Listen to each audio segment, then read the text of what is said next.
Midersikes, picking and flipping. Hey, what's up everybody? This is Mike with Midersikes, and on this video I am actually going to give you a rundown of how I began. I was living paycheck to paycheck, and the wife really didn't want me doing reselling, so you might be in that same boat, or your husband or boyfriend or whatever. And so this is how I started. The first thing I did is research. Research is free, and I'm sure if you're watching this, you've probably done your research. Watched people like, Harry Tornado, Commonwealth Picker, ADH Dave, Rally Roots, Scott Kaching King, which I will be referencing one of his videos later on. There's hundreds of very good resellers online that will give you plenty of tips, and I highly recommend watching multiples, taking what works for you from each one, and building your own business, because it's going to be different for you based on your area, based on what state you're in, and just based on what's plentiful, what you have already, and what room you have, because a lot of these people have dedicated spaces because they're full-time, but you're most likely going to go part-time first. You definitely want to make sure you have that steady stream of income before you quit your job. Yes, it works for some people to be able to quit and then the next day just start reselling and be good. Most people it does not. Another thing is you see these people just spending money. You got to remember, a lot of them have been reselling for a long time, or they have either full or part-time jobs that pay them a lot, so they're able to spend that money, and for YouTube purposes. You got to remember, a lot of it's for entertainment. Not gonna lie, some of it's for entertainment. I do the same thing, but this video is intended to be informational, kind of behind the scenes a little bit.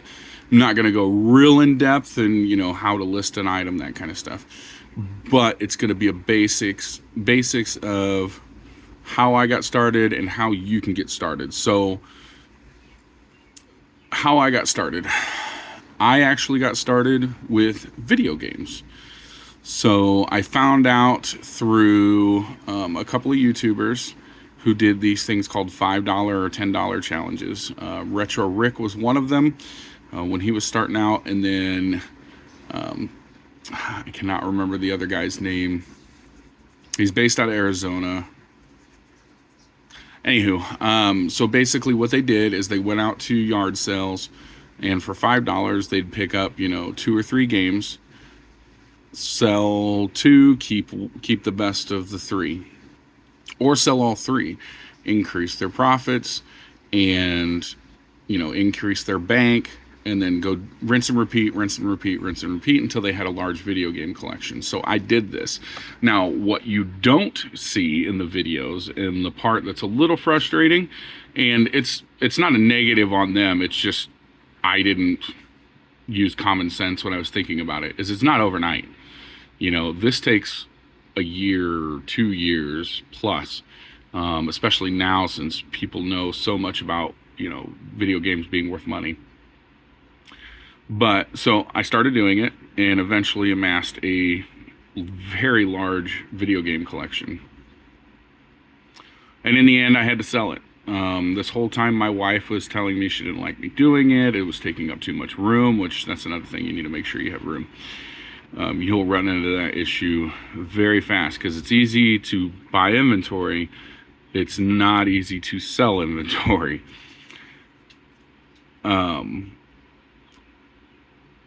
So anyways, I ended up selling most of the collection, kept a couple of pieces, and then I decided, I want to be a reseller, just part-time, just on the side. Didn't take up a lot of room. I had one shelf. In fact, it was, well, you can kind of see it. Ooh, there we go. Right behind this fan. It's a little white shelving unit right there behind this fan. It's got about 4 shelves.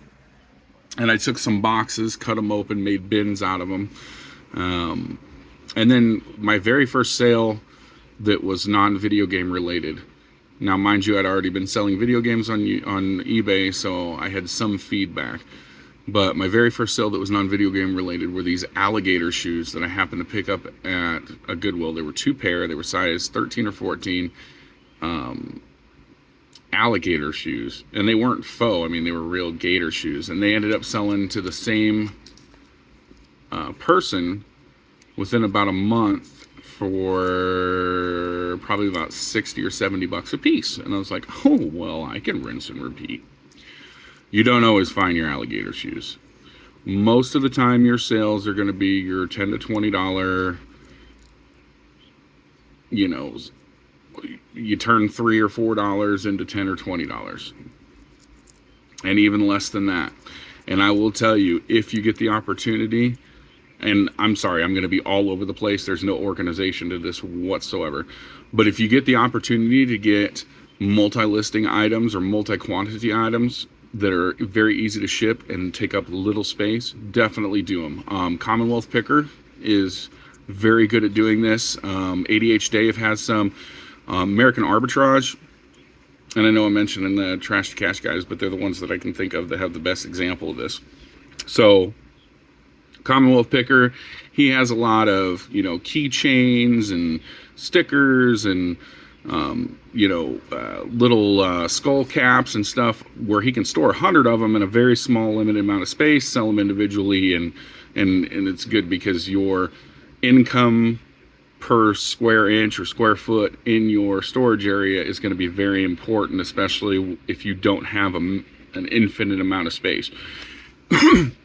Now, if you live by yourself and all you have is your bed and TV and you're okay with using the rest of the spare space for inventory, then you're already a step ahead of the game. Just make sure it's organized from day one. That's another thing, organization. You don't necessarily need to skew, but I would keep like items in like places so it's easier to find them, or definitely make sure that when you are listing in the item specifics, the very bottom, if you're on the app, there's a spot to put a custom SKU, and definitely make sure your boxes are labeled. At least do that. Label your bins, label your boxes, label your shelf even, and put that in the listing so that way when it sells, you know what shelf it's going to be on. All right. So before I dive into what I recommend doing, 1 or 2 things that I ran into that became issues with me is your first return. It's very scary. It's actually very easy. eBay handles all payments now, and they pretty much handle all the returns, and I highly recommend having returns on. You can have buyer paid returns. You don't have to have free returns on there. I have buyer paid, no issues there whatsoever. But just having that ability to return, or that advertised ability to return, makes purchasing from you a little bit easier. Now, if the item's not as described, even if you have returns off, they can still return the product. So you might as well just have the paid returns on. You don't need an eBay store right away. The only time you would ever need an eBay store is when you get to that point where you're starting to purchase listings on the side. You're starting to purchase listings per. You get full. Basically, I did it around 600 active, 500 or 600 active items. And I just did the next tier up. It was like $27 a month, and it's pretty nice. You get eBay, or you get quarterly $25 to use for shipping supplies for eBay, which is really nice. You can get poly bags and stuff like that, and we'll go over that. This video is going to be relatively long, or at least it should be. All right. Another issue I ran into is getting a bunch of listings active and then having to reorganize my inventory. Yes, it would be easier if you had a helper, but I'm going to tell you right now, if they are not someone that helps you on a daily basis and knows how to inventory or anything like that, like me, for instance, I used my teenage son, super helpful, but there were some things that got missed, and I didn't think so. I didn't know until they sold. Basically, we were calling out, okay, this item goes here, this item goes here, back and forth, instead of me just running back and forth. This is why I recommend anticipating your space. If when you when you first start listing items, your short sleeve shirts are selling more, make sure you leave room for more short sleeve shirts, because that's what you're going to buy. Always make sure that you leave empty spaces for new types of products, because you never know what you're going to find. I never thought I would sell cassette tapes, and then I ended up within a 2-week period, maybe 3, ended up with over 200 of them, and they just popped up and they took up a lot of space. So I'm slowly getting through those and getting those listed and sold. May I find them again? I don't know, but I'm always going to leave a spot open just in case I do.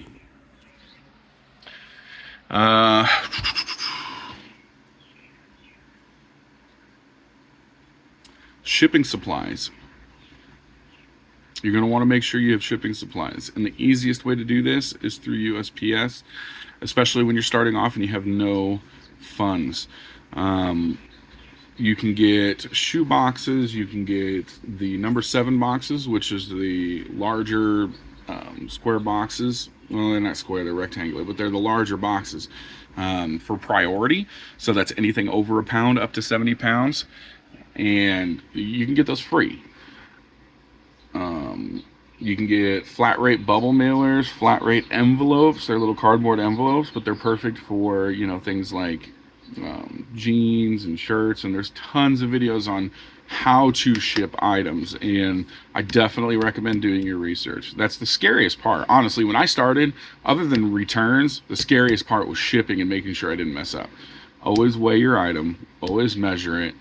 To save yourself a hassle, at least in the beginning, always make sure you put the correct weight and measurements in the listing itself. Later on, once you start learning how to do things, like me personally, I'll take a 12-ounce shirt, but I'll put it at 8 ounces so it gets that lower shipping rate for the buyer, and then I'll eat some of that out of the cost of the shirt. But you'll learn all those tricks down the road once you get going. Don't worry about trying to do that. Just stick to the basics when you first start.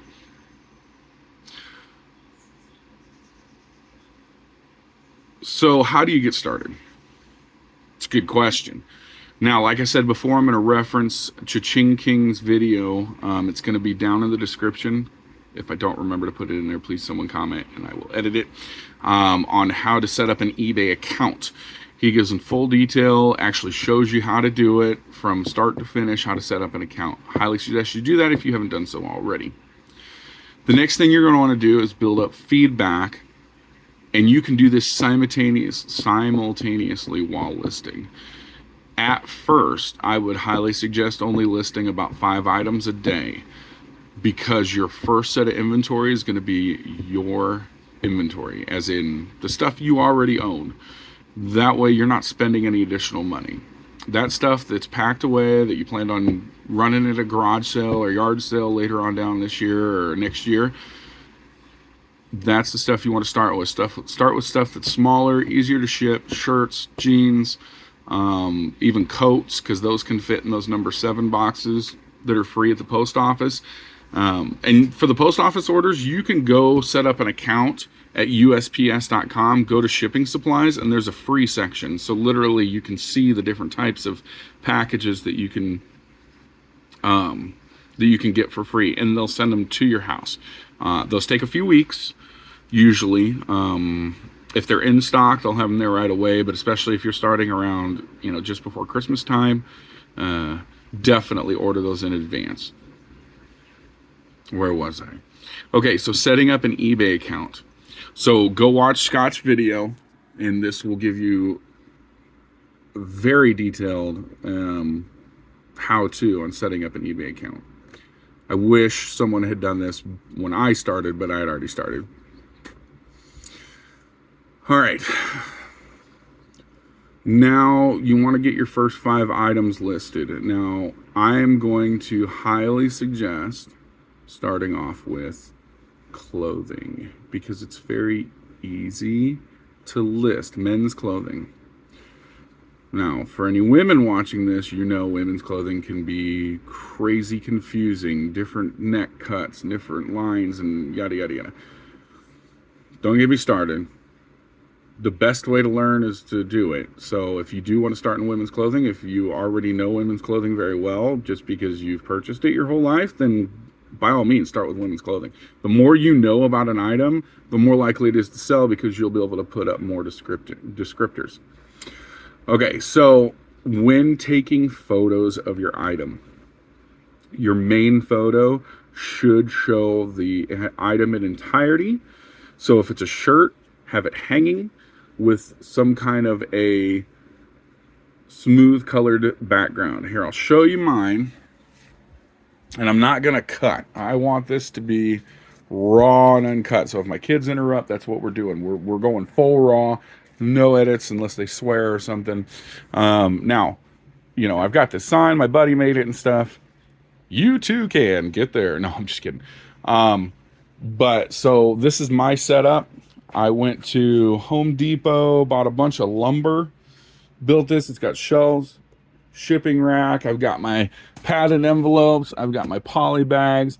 This is actually a smaller light box that I take pictures of costume jewelry, because going to enough estate sales and stuff and thrift stores, eventually I ended up coming up across some very cheap costume jewelries.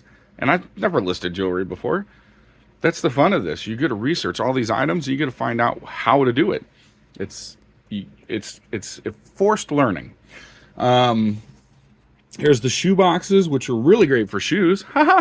Down here are my number 10s, and then just random stuff. So these right here, they're just pool noodles, but I use them to prop up boots when I'm taking photos. I stick them inside and they help prop up boots. So don't be afraid to jerry rig. This right here, it's literally just a bundle of newspaper on a pole that came from an armoire I destroyed. And don't worry about these, but this is what I put hats on to take photos of hats. And it's just on a piece of maple there, and I just ran a screw through the bottom into the pole, and I will set this here, put my hat on it, and take photos. I got this metal eye hook. Now this fabric is completely unattached, so I can pull it off, wash it if I need to, change out the fabric. It's just a dull gray color. I've got this LED light, and I've got this strip and this strip installed, and they're battery powered, and they're a little dull. They're not as bright white as I'd want them to be, but I got them to match this one that I already had. It's a ring light that plugs in, and so then those lights, you don't necessarily need to do them. Honestly, when you first start off, the best place to take photos, if it's nice out, is on like a patio or a semi-shaded deck area, so you're getting that natural light. That looks the best. I would start with that, and it's free.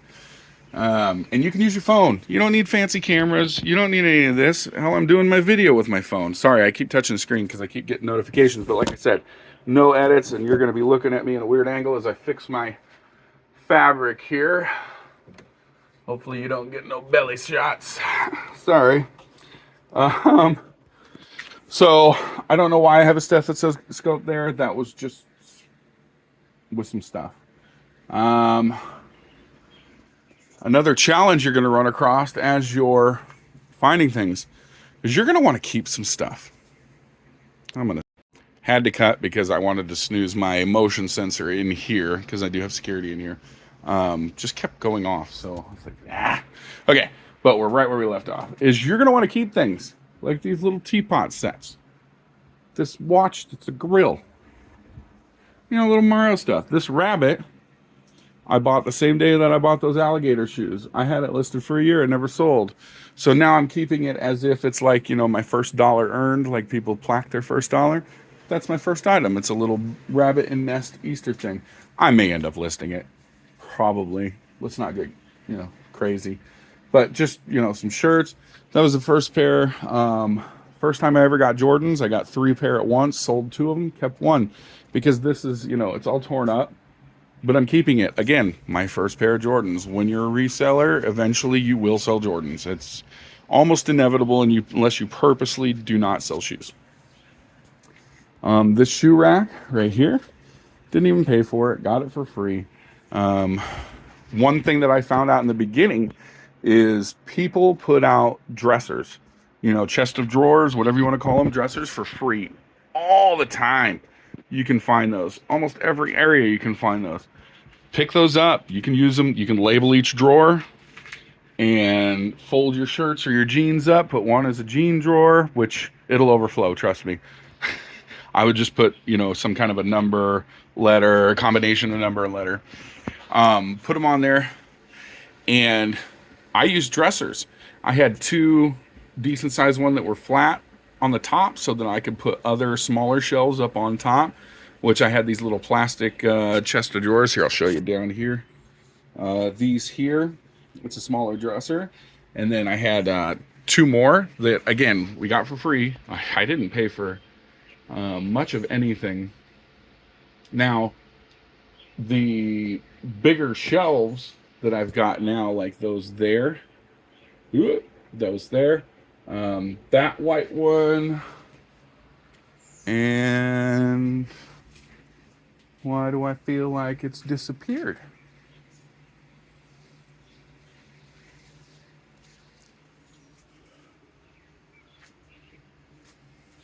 Oh, I know why, because I let my wife use it for her Christmas stuff. It's over there. It's got the Easter stuff on it. You can see it over there, right there. Boom. See how it's the same color as this one here. I did buy those. I think I paid like $30. Not new. I got them off of Facebook Marketplace. And then these, I get them at Harbor Freight. They also sell them at Walmart. They're anywhere from $40 to $60 depending on what season, if they have a bunch in stock, that kind of stuff. And they're really nice. Just don't put a lot of heavy weight on the top. Learn from experience. Go watch some of my videos. I had one crash on me. Or even these cube things. This cube thing, we had this with home decor and stuff on it, and now I use them. I labeled the cubes, C1, cube 1. Very easy stuff that you wouldn't necessarily think. Now, cool thing is, you're gonna run into this. You're sitting there thinking, okay, well, how do I ship items? I don't have a printer. Touche, salesman, but I got one for you. So eBay now has this thing where, and I haven't used it, but I've heard of other people using it and it works just fine, where you can actually pay for the label and it gives you a QR code. You can take that QR code to your post office. You can just go on to, instead of using the app version, you can go into your Google Chrome or your Safari on your phone, pull up ebay.com, use the desktop site, get to where you're shipping the item, and it might try to revert you back to the app a bunch of times. The easiest way is anytime you're going to hit a button, if you hit a button, it sends you back to the app. Close the app, go back to that button, hold it in, and open a new tab. You have to go to a new tab. Anyways, get to where you're shipping, and there's a place that'll pull up that QR code, and then take a screenshot. And if you don't know how to take a screenshot with your phone, you can look that up on Google too. It's amazing. Anything you need to do, you can look it up online. Anything. There's literally people out there that will teach you how to almost do anything. And I do mean anything. Even some stuff that shouldn't be out there. I digress. But you can take a screenshot of that QR code, take it with you, go to the post office with your packages, let them scan that QR code. The labels will print there. You might have to buy each label individually. I don't know. I don't know if that's thrown into the price or not when you pay on eBay. But then they'll print those off. Then they'll slap them on for you, or you can slap them on real quick, and out you go. Odds are, when you first start selling, you're only going to have maybe 1 or 2 sales a day anyways, and that's doing pretty well. I know that when I first started selling things that weren't video games, there were weeks I'd have 1 sale a week. It's a slow start sometimes if you don't put in all the time, but again, I was working a full-time job that was supposed to be 40 hours a week and was like 60 plus hours because I was the boss. And then, you know, I've got a lot of kids and honey-do lists and things like that. So it was maybe just a couple hours a week that I was able to do anything. What else? Kind of lost track there. Don't worry, I'll find it. All right, so now let's say you've picked out your 5 items, and I would definitely try with 5. Just start with 5. How else are you going to build feedback?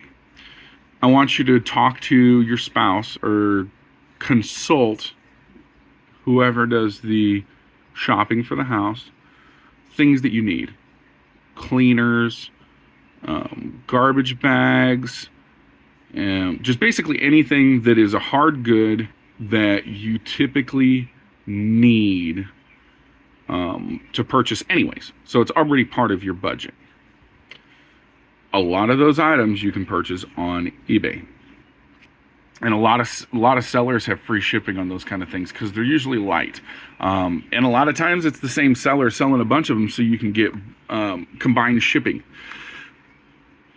Go ahead and start ordering those things on eBay. Sometimes you may find a seller that's constantly stocked on those, and you end up finding it cheaper moving forward and make a connection that way. But anyways, when you buy stuff on eBay, those sellers, especially larger sellers, typically have auto feedback turned on. So when you purchase the item, you automatically get a positive feedback. Now, typically, and I say typically a lot, and I'm sorry, you're just going to have to deal with my stuff. Even my little lick smacking thing that I catch all the time. And my uhs and so's and ands.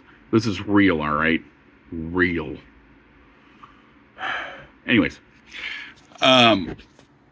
But they have the auto feedback on, so typically when buyers look at your feedback, they're not looking to see how much feedback you have as a seller. They're just looking at your positive feedback. Okay, well, this guy has 100 plus positive feedbacks. This guy has, 1,000 plus positive feedbacks. Just as long as they know you're not a scammer, that's kind of the point. Is, okay, this guy's transacted before and they're all positive. That's all I care about. Which is good. So purchase those things while listing your items. Pick your first 5 items, go out day 1 after you've created your eBay account, made a couple of purchases, so that way you're not sitting at 0 feedback. And they'll give you feedback, especially if it's auto. It's immediate. It's as soon as you purchase. So I would have, try to have at least 5 on there. You can also get shipping supplies. If you do have a little bit of capital to start off with, I highly recommend getting poly bags. Don't get clear ones unless you plan on storing your inventory in them, which looks nice, but it's an extra expense. So if you're starting this like me, where you're dirt cheap and a rednecky, sorry, but if you're trying to cut corners and stuff here and there to save a little bit of money, not to hurt the customers, I never do that, but to cut corners as far as like storing inventory, that kind of stuff, I highly recommend not getting extra stuff. Now, I'll tell you what I did do, because the first thought is, okay, well, you're out in your garage. I'm in Nebraska. It gets humid. I did go out and buy a brand new humidifier or dehumidifier last year that runs constantly here in the garage and drains, so I don't get mold. I don't get mold in my items. It's always dry in here. The only time it really gets wet is when I'm in here for a long period of time, like right now. But as soon as I close that garage, 30 minutes later, that thing's got this place cleared already. And great investment. It's high dollar. I use my tax return because I've got kids, so I get that little bit of credit. Helps out, and purchase that for the business. Which kind of leads me to, what do I do as far as taxes? Honestly, if you're only doing this part-time, well, I would recommend just staying a sole proprietor, which means you really don't have to do anything. It's just part of your taxes. eBay will give you a 1099 once you sell over $600 worth of items in a year. So, yeah, you're probably going to get a 1099. Because technically there are some items out there you can do that in just one sale. And that will count as income. But save your receipts. So, and keep track of your mileage too. So anytime that you drive from anywhere to get inventory. So anytime you drive into the thrift store, write down your starting mileage, the date, where you're going, ending mileage, and total up your miles and keep a log. Do the same when anytime you're going up to the post office to drop off packages, because at the end of the year, when you're doing your taxes, those will help you out. Just trust me. Just keep a log of your mileage and bring those with when you do your taxes. And I highly recommend going to someone. You can go to a lot of places that will do them and then just take their fee out of the so you don't have to pay up front. They take their fee out of your refund if you're getting one. But I'm not a tax professional. In no way am I a financial advisor anymore. But I got lost again. Where was I? So you've got your first 5 items, and now they're listed. Now, you're going to get uber excited. You're going to hear that first cha-ching, and it's the greatest sound in the world. Greatest sound in the world. And it's especially great when you're around other resellers, and they hear that cha-ching because they know. Oh, they know. They know. When you have people that sell a lot and they have their phones on, and it's cha-ching, cha-ching, cha-ching, cha-ching, it's trust me, it's spiritually lifting. Anywho, so you're going to that first sale. I highly recommend when you first start off, don't get overzealous. And what I mean is kissing people's behinds. Okay, it's okay to send a hey, thank you for your purchase. I'll get this shipped out in the morning. That's okay. But don't get all, oh my God, thank you for your purchase. You're my first purchase, blah, blah, blah, blah. You know, don't get all excited. Okay, remain professional. I know it's hard not to do sometimes. And these are my own experiences. You might just be a normal person and do just fine. More than likely you are. I'm just a weirdo with a beardo. Anywho, so after you list your first 5 items, the next thing you're going to want to do is list 5 more items the next day. And then 5 more items. And then 5 more items. Be sure, and this is the hardest part, keep your eBay money separate from your personal money. Start up a free checking account that is dedicated to eBay only and keep it separate. Do not buy fuel for your personal car. Do not buy your meals. Do not buy anything out of that account except for inventory and shipping supplies and anything related to the business. Personal and business need to remain separate. Even though you are a sole proprietor and everything is actually kind of joint during tax time, just trust me, it'll be a lot easier for your tax professional. Just keep them separate. Okay. With that being said, keep all your inventory sheets. I highly recommend keeping a spreadsheet. Do you need to keep a spreadsheet of your inventory? I did my first year, and the second year I'm not, and I'm doing just fine because technically you can print an active listing sheet from eBay. However, I have discovered that either through human error or technical error, some listings have gone, and just a few. I found items when going over my inventory that weren't listed. It could have been a case where I was delisting and then relisting them, which I'll talk about in a few minutes, where I was delisting them and relisting them and just forgot to relist. And so I would say in my case, I don't need an inventory sheet. Tell your friends and family what you're doing. Let them know that if they plan on donating any clothing or anything like that, or any kind of items to Goodwill, to let you look through it first. And the easiest way to do that is say, hey, whatever you have to donate, I'll pick up. Look through it, keep what you want to sell, and then you donate it. You know, take that burden off of them. You'll take anything that needs to go donated. Now, keep in mind, there's going to be lots of things where you're going to see that are you're like, oh, I'm going to try and sell that. You know, there's lots of guys out there, they'll sell anything. They don't care. Anything's for sale. You know, they'd sell their own sister if they could. If you know, you know.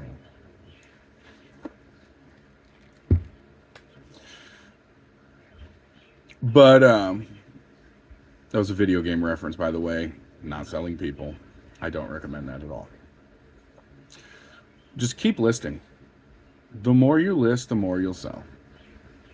As long as you list things that, and you have them at a fair price. Do I need free shipping? Because the subconscious, you'll run into that. Some resellers will tell you 100% you need free shipping because it'll make people buy. Other resellers will tell you, oh no, calculated shipping, it really doesn't matter just as long as the total price is fine. I'm on that spectrum. I've never done free shipping and I've had no issues. I am part-time. I literally maybe put an hour a day average, and that includes my thrifting time. If you count my YouTube time that I do, which I wouldn't recommend it unless you really, really want to. There's a lot of resellers that do YouTube, and I'm out here just trying to share the journey and hopefully helping you out. If you're still at this point, thank you very much, and I'll probably thank you again. But I highly recommend that you don't jump in the deep end. Walk in the shallow end. So just list your items, get your sales going. Part-time, I sell an average of about 3 items a day. Weekends, it kicks up a little bit, but at least 3 items a day. And I try to list at least 5 items a day. Clothing is great because you can come out, take your pictures of your clothing, and go right back, and put them in their inventory spot.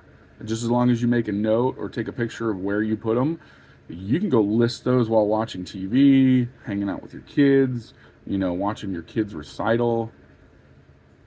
But that's the one thing is a lot of items. It's not just clothing, but for me, it's clothing that works the best, where you can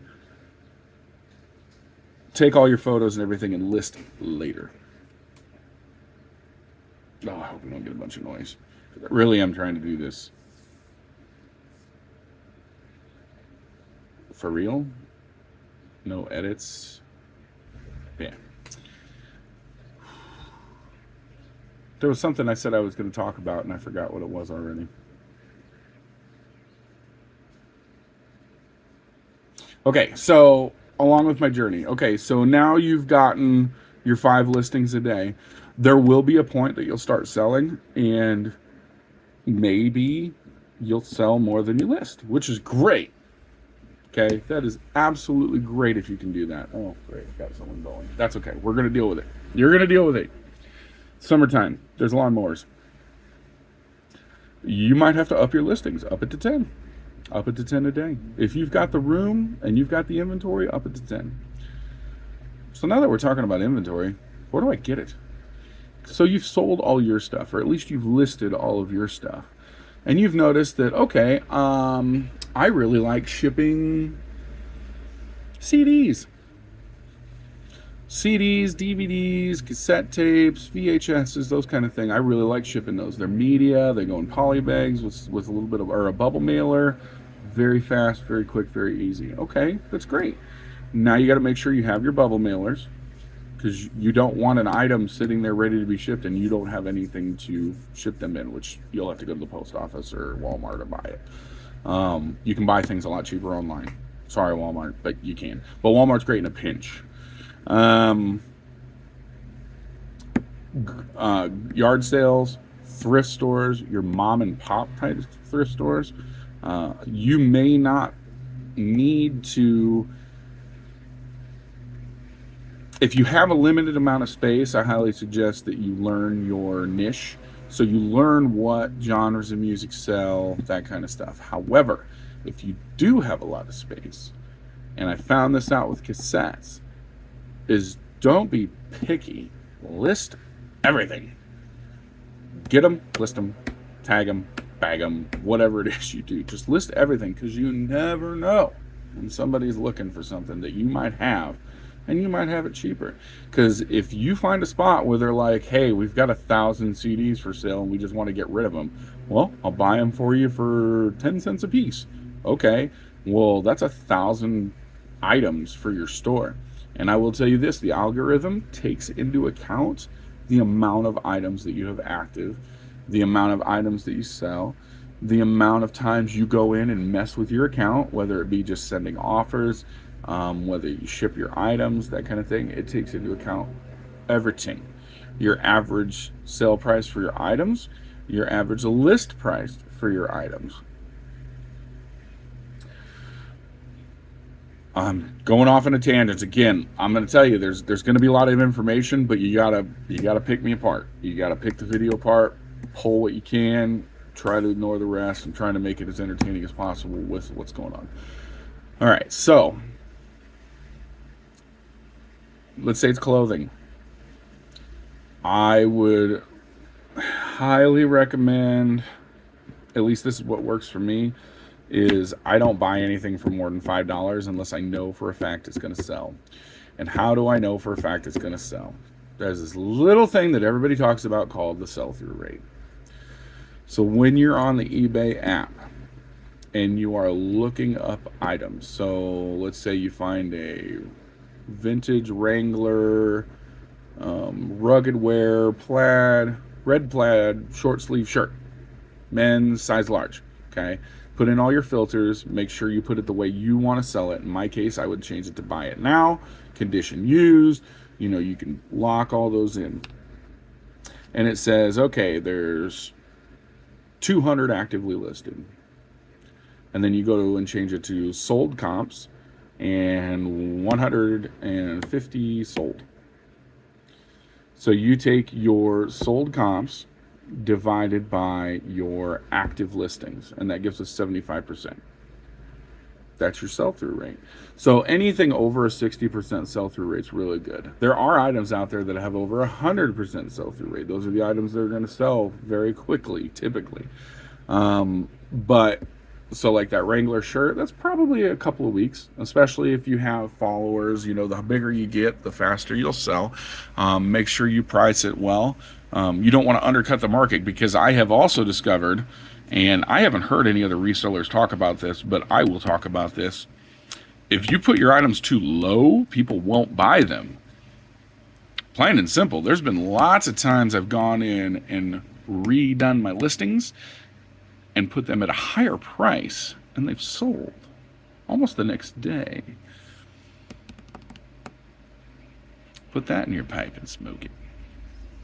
Anywho, so make sure that, if the average price for an item is, I don't know, $9, don't be afraid to set it at $9.95 with cheap shipping.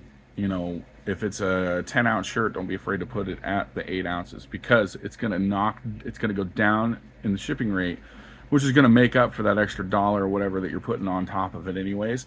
And a lot of times, your items that are higher dollar will be at the top, especially if you promote it, because eBay wants that bigger percentage. So that's probably why, because people don't want to sit there and scroll. Some do, some don't. If you're selling men's clothing, men don't like to scroll all day. At least not shopping. They're like, I need a shirt. Boom, shirt. At least that's the way I am. I digress.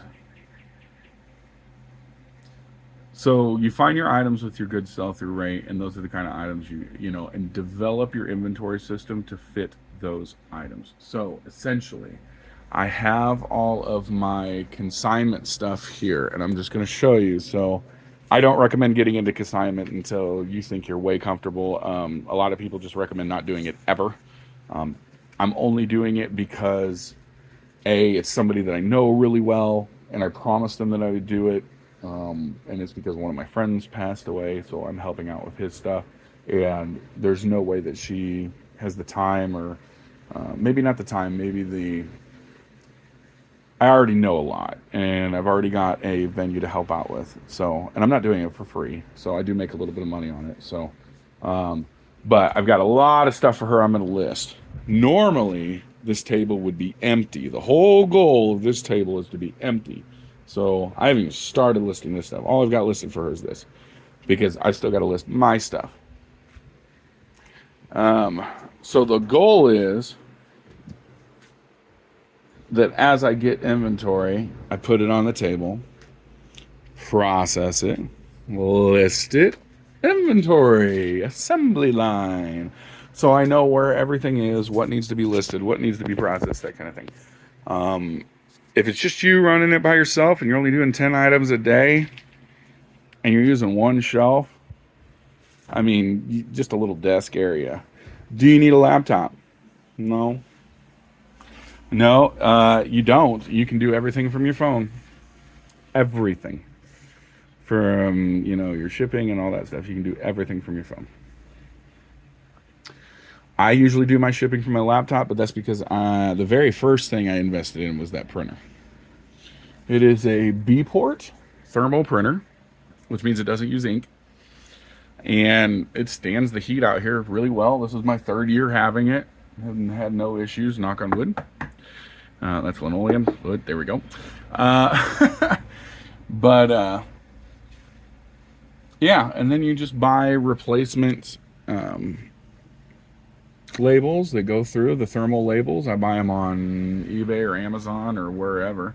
You buy them on eBay, that's another good feedback for you. And here, I'm going to show you some of the trials and tribulations that you run into. So when I first started, I was in the basement with just that white shelf I showed you at the beginning of the video. And then I got big, and I was like, oh, crap, what am I going to do? Now, mind you, we used to be able to park cars in here, 2 of them. And I was like, I got to do it. So this workbench was already in here when we got here. And it was this black on the top as well, right?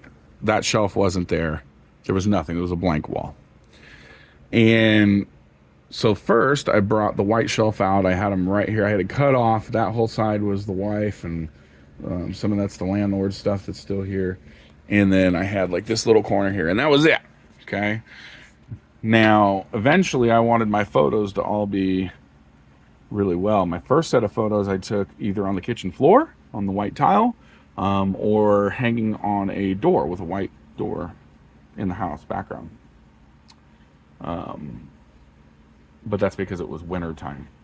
And then when it got nice out, I did the whole cement sidewalk, bright light. But those have all since sold. Anyways, then I went and got these little stickum tiles, and that's literally all they are. They're like little linoleum, plastic, whatever. They've got sticky stuff on the outside. It's a cheap way to do flooring, but I did the top of this workbench. And then I had done a line up there, which they did not stick to the wall very well. I probably would have if I'd have cleaned it and stuff, but I was in a hurry, and I am not very savvy when it comes to, do-it-yourselfer type stuff. And so they eventually all fell. But this was my photo area for a while. And then after a long time of watching full-time resellers, there were lots of times, especially in the winter, I wouldn't list. I wouldn't source. I wouldn't do anything. The only thing I would do is ship items when they sold. Otherwise, I didn't touch my eBay. And, I'd get a sale here or there. I'd go 3 weeks without a sale, and then I'd have 4, and which is really stupid, because the time you really want to touch your eBay store is in the fall, late fall, because that's when people are shopping for Christmas last minute. That's when every reseller gets the busiest.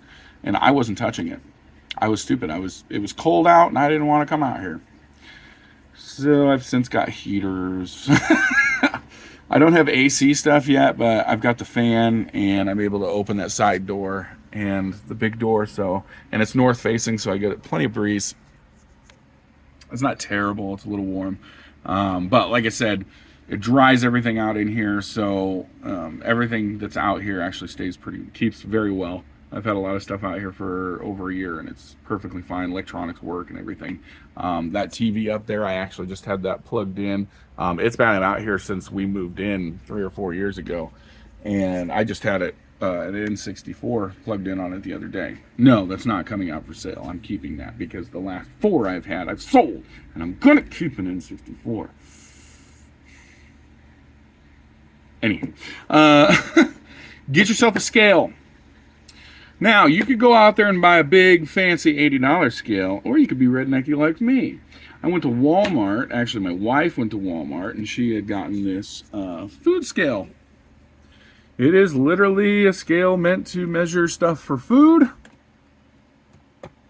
But, oh, batteries are starting to go on it. But you can you can go unit, set it to ounces, and bloop, measure your stuff on there. And now you might say, Mike, what happens if you have a larger item? So you take a box, an open box, weigh the box, write down the weight of the box, put the item inside the box, weigh it with the box, and then subtract the weight of the box. There you go. Always make sure that you do the ZT, which is called a tear, zero or tear, and that brings it down to zero, because sometimes there's residual dust or anything on there that might have the sensor add like negative, or it might be negative 5 ounces or positive 0.05, not 5 ounces, it's usually like 0.5 or something. It gets off a little bit. But you know how much that cost us? $15. No $80. No $80. Oh, I'm Danish. That's Australian. I don't know.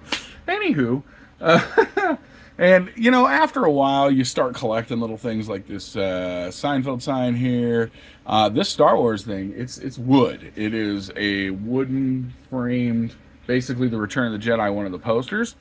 One of the managers at Goodwill, which, I mean, talk to your people. I will not recommend highly enough, or recommend enough. Talk to people. Tell them what you do. Be nice. Oh my gosh, be nice. Do not push other resellers out of the way. If you see an item, do not rush to beat them, because you're a jerk. And if you already do that and you're watching this video, I'm sorry, I love you, but you're a jerk. Okay? Don't push people out of the way. Don't be rude. Okay? Karma does catch up on you. Anywho, so anyways, the Goodwill manager, because we would go in there all the time. This was back when I was doing video game stuff, and she knew I like nerdy things, right? I'd bought Star Wars stuff before. So when that came in, she actually saved it until she saw me again. I paid $2 for it. You know, it's got some scratches on the front a little bit, but for me, it's going to be great. Yeah. But anyways, you start keeping things.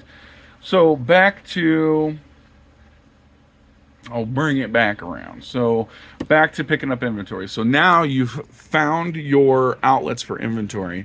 Always have a backup, because you never know when one of your outlets might either close. And I don't mean Goodwill outlets. I mean your outlet for you to get inventory, whether that's through a thrift shop, multiple thrift shops, estate sales, garage sales, which in my area, it's when in wintertime, there are no sales.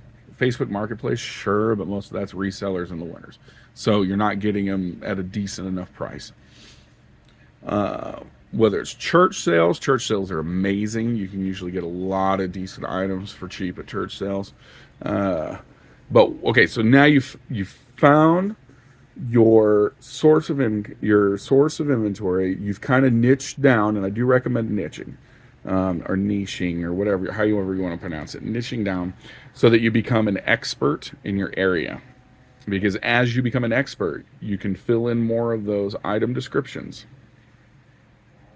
all those little item specifics. And the more of those you have filled in, the more people that search for items will find your listing. And eBay will send more people to you if you have more of those filled out. Trust me. A lot of times I sell shirts that people say never sell, just because I have a lot of specifics on them, like Van Heusen and Izod and Roundtree in York. You know, those kind of items that you find a dime a dozen at every thrift store. I do sell those, and I've always sold those. You know, I'm not selling them for 50 or 60 bucks, but when I spend, 50 cents to $1 and I sell it for $10 to $15, and I do it 6-7 times, but that's profit. I don't care how you turn it. That's profit. And shirts, you just roll those up. They don't take a lot of space. I want to show you that, actually, now that we're on that topic. So I found the easiest way is I roll them. Roll them up. Make sure that the tag's sticking out. Oh, look, there's a Van Heusen right there. Or Van Housen, or Hausenschneiser, or however you want to pronounce it. But, so this is my long sleeve. I got some, I think this is a BKE, actually. Nope, that's a Connie Gold. That's the BKE. Anyways, so that I have some women's and long sleeve like sweatshirt type things. These are belts. Wasn't planning on buying belts, but it was a bulk buy. They're chain belts. So, anyways, you never know what you're going to run into. And then these are polos. My polos are down. It's summer. People are buying polos. Polos sell a little bit more. I have some scrubs, which some people say they do really well with scrubs. I haven't, but I was able to buy a bunch bulk, so I did it. These are short sleeve casual button shirts. And then down there is going to be like your shorts, board shorts, and then some women's like active tops. Like, I guess technically some of them are considered sports bras, but they're more like swimsuit tops, but they're new. Segue into Veros. Don't be scared of Veros. eBay has a Vero list of things you can't sell. Don't use the word Velcro unless the item specifically says the word Velcro on it. You will be surprised at how many things how many items out there in the world that you call certain things that are actually the brand name. So Velcro does not mean anything that is that little, that's a brand. Velcro is a brand. Hook and loop is what that's actually called. Or Band-Aids. People go, oh, go buy me some Band-Aids. Well, Band-Aid's actually a brand. It's a bandage you're getting. Band-Aid's the brand. Same with Kleenex. Kleenex is a brand. You're actually buying a tissue paper. It's those kind of things. There are a few companies that just don't want their items sold, but if you go out there and you find a ton of comps, you can probably sell that item. And 98% of items you can sell. So don't be scared. If you run across a Vero item, donate it. Sell it to someone locally or something. Whatever. Hats do pretty well. I'm getting off topic again. Okay, so you have found your locale. You've found your niche. You're in a comfortable spot where you're starting to grow. Okay, you hit that 500 mark of active listings. Now remember, every 30 days, all of your listings renew. So that typically, make sure that you're staying under your listing count. I don't do auctions. Never do auctions. Ever. I've done 2. Both times the item never sold. So, nope, no auctions. Ever, ever, ever. If you find a rare gem, a holy grail, a holy cow, I can't believe I found this $600 t-shirt, you might want to do an auction then. But I would start it high. Never start it at 99 cents because you may end up just getting 99 cents. It's okay to start auctions high, but I can't speak on auctions very well. Highly recommend researching that if you want to do auctions, but I don't do it. My dad, he sells all auctions, I think. Maybe. I don't know. Maybe not. But he just does DVDs. And that's all he does. And he's good with it. And he sells a lot. He's got followers. He's got buyers that always buy from him. And he does very well. But they're easy to store. You can get a lot of DVDs in smaller spaces. Oh, yeah. I'm going off topic again. So you have all your stuff set up. So you're at that point where you're going to get an eBay store. Just do it. By now, you're comfortable enough with eBay, at least I would think. It's been at least a few months. You're getting your sale flow down. By now, you're a little bit more of an expert. You've had some time to do some research. You've done it enough now where you know how to ask the right questions. So you should be able to figure that part out. We're at the point now where, just get a store. eBay handles your own funds, so you've already figured out now. Cool thing about eBay is when you get a store, just always leave $30 in your payouts before you do your withdrawals. Always make sure you leave $30 in there, and then once a month they'll pull your store fees right out of your payments. They don't charge you in your card. They just take it out of your incoming processing money and everything. So the only time they'll charge it is if your processed fees is negative. Like let's say you sold an item and it was at 0, and so you're waiting for those. So it's negative out for the shipping, but it knows that other money's processing, so it's going to take it out of there. I believe at that point it will charge your attached account, your card. Um, I don't know for sure because I've always made sure that I had $30 sitting in there just in case. But that's what I do. Just make sure you always got $30. You don't have to worry about it. All right, so now you've turned on your eBay store. Hopefully you've got a name figured out. Now is the time that I would say start putting in thank you cards. I don't do this now, and I've never done this. But if your goal is to get consistent buyers and the same people, repeat buyers, which is smart, and I'm going to be working on that. I'm actually getting, I've ordered some stickers so that I can start putting stickers in my sale order that I ship out, so I can get some repeat buyers. Do a lot of coupon marketing where I'll do a 20% coupon and I'll have it auto send it out to people that have purchased from me before. Because repeat buyers is where it's at, because they already know that you're going to ship them the item. They don't have to worry. They're not worried about you, hustling them because they've already dealt with you. But this is the time that I would start sending out cards. They don't need to be anything special. It could literally, you could go to the store, buy some poster board, and very nicely, cut them up and just write, hand write. Thank you for shopping, store name. We appreciate your business. Please come back and purchase from us again. It could be that simple. Sometimes just the simplest little things can make people remember, or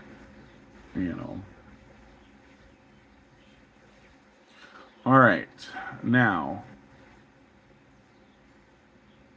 what are some of the questions you're going to get from people outside of your business?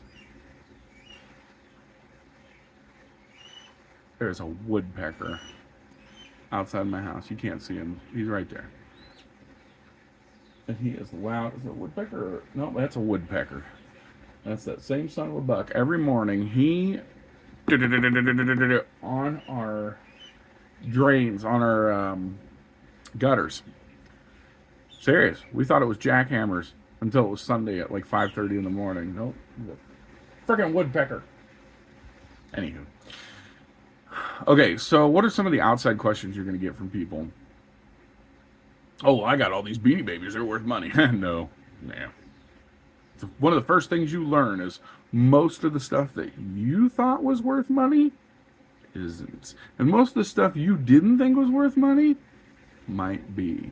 Like that old rusty wheelbarrow that Grandpa's had out in his shed for 40 years. It's falling apart and rusting and you can barely read the brand name. That is worth more than any Beanie Baby you're going to find, most likely. It's the honest to God truth. You are going to want to just go out there and do research. It is a wonderful thing, and you will always have something to do. Research, research, research. Anything that you're interested in selling, if you find something cheap, don't be afraid to buy it. If it's $5 and you get 1,000 of them, and it's something that, even if it's only $1 a piece, or if you have to lot them up for 8 and 8 for $1, if it's a little bit of profit, you get a little bit of research out of it, you get to build your own knowledge. It's like getting paid to go to college. You get more research. You learn how to do finances. You learn how to do mathematics because you're measuring you're calculating your shipping. You learn how to do, and you got to also fit your inventory, so you really do have to do some math. Balance sheets, you got to learn how to do all that. Sales, it'll open you up, so you're actually getting sales experience. You're getting speech experience, so experience with public speaking. That's what I was looking for. This is a field that opens up a lot of potential if you're a successful reseller. But by the time you become successful, you don't want to go work for anybody anyways. Now, everyone's ultimate goal, or most people's ultimate goal, is to quit their job. I'm not at that point. I have delved down. I'm only part-time now. Because I'm making enough now where part-time bills are guaranteed to be paid, and then we get a little extra income from eBay sales. Now, obviously, this is after, after making sure that I've got enough to restock my store, that kind of stuff. With a little bit of extra inventory on top, because I don't want to just restock. I still want to grow. And you're like, how do you grow with this much room, this much stuff? So all of those on that rack, that 4-way rack, basically anything of mine that's at the end of that table and back is all delisted. We are having a huge yard sale this coming Sunday. Now, those are all old items, and I bought most of those things on the tag sales at my local thrift stores. If you've seen my other videos, those are 48-cent items, 52 cents after tax.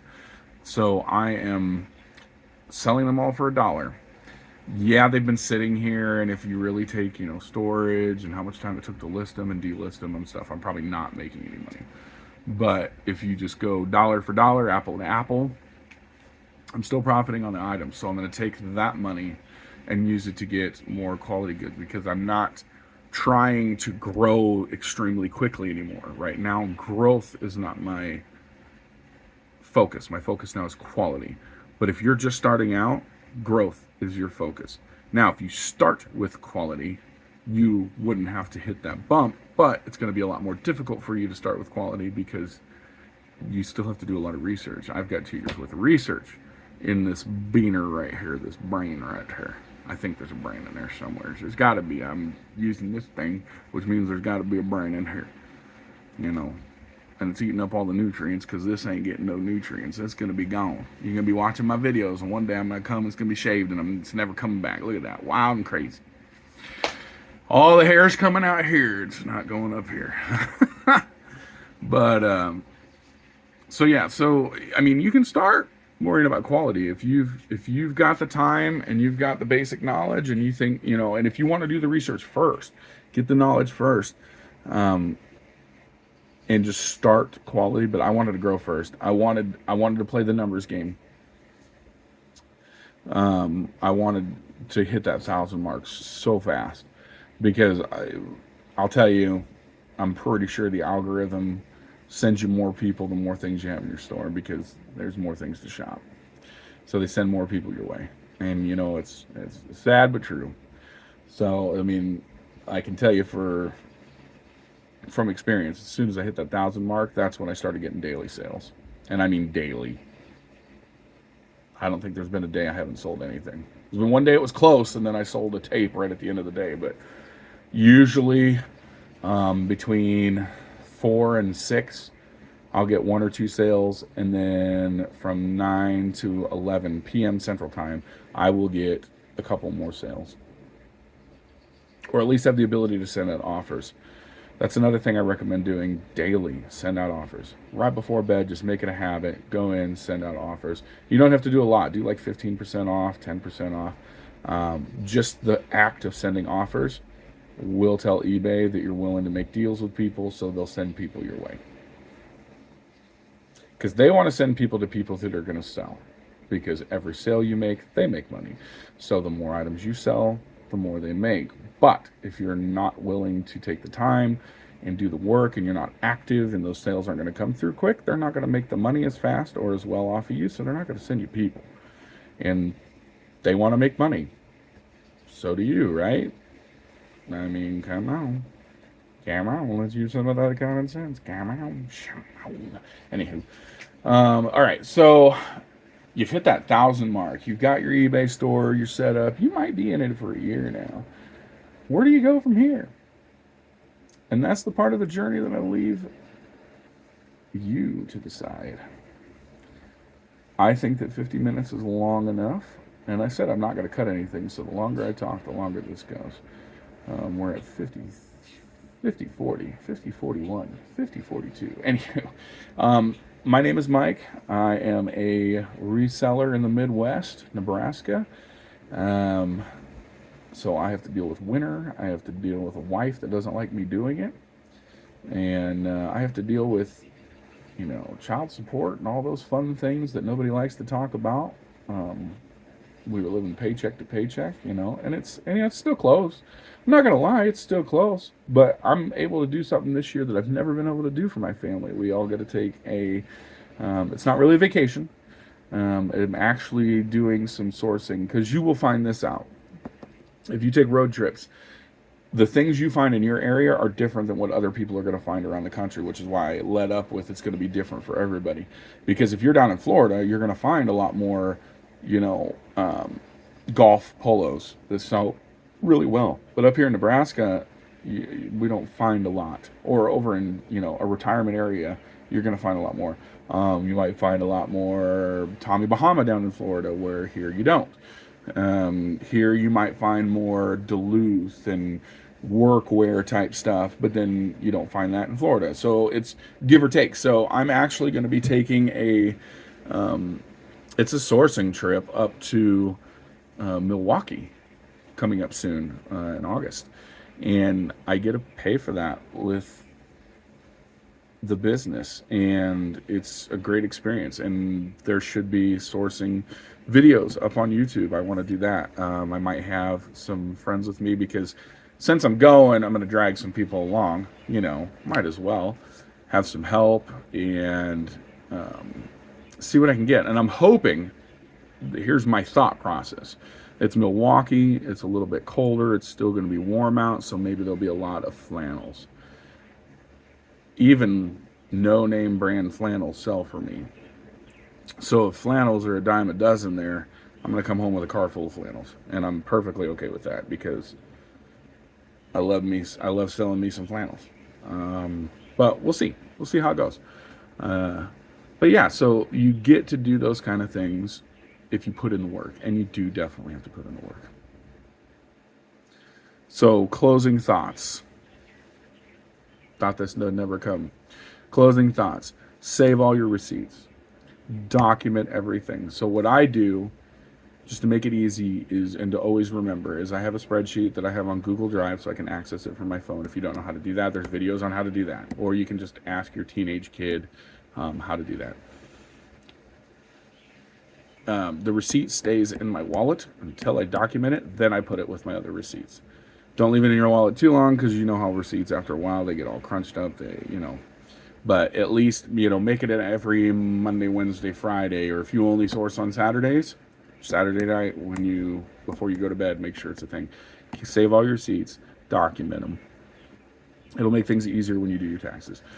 Keep a log of your mileage. Hopefully you use the same vehicle. That makes it a lot easier, but just keep a mileage log. For any time you're doing anything for the business. If you're running to Walmart to buy bubble wrap, log that mileage. It is a business trip.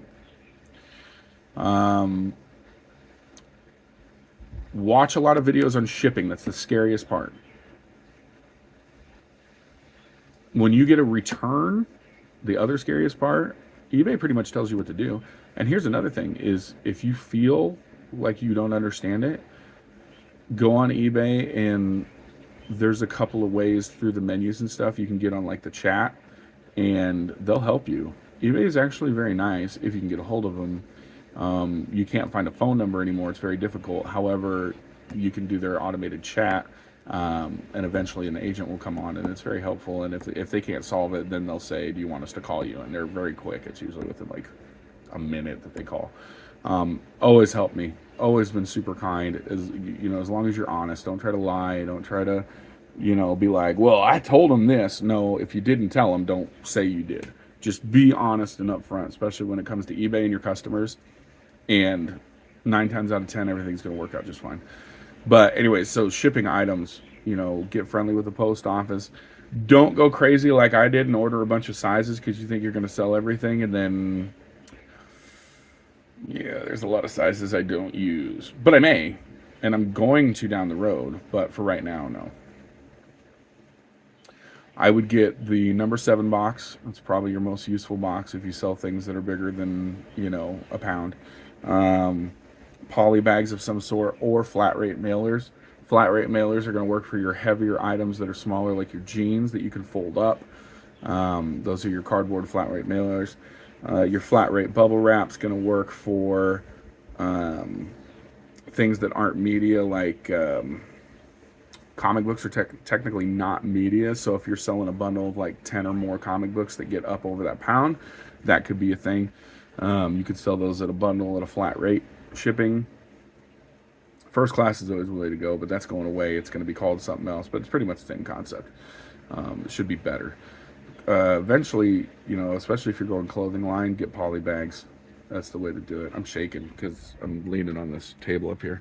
I was supposed to be out here listing items, but I wanted to share my experience, my knowledge. I know that there's tidbits of information that are going to help some people in this video, although a lot of it's ranting and raving.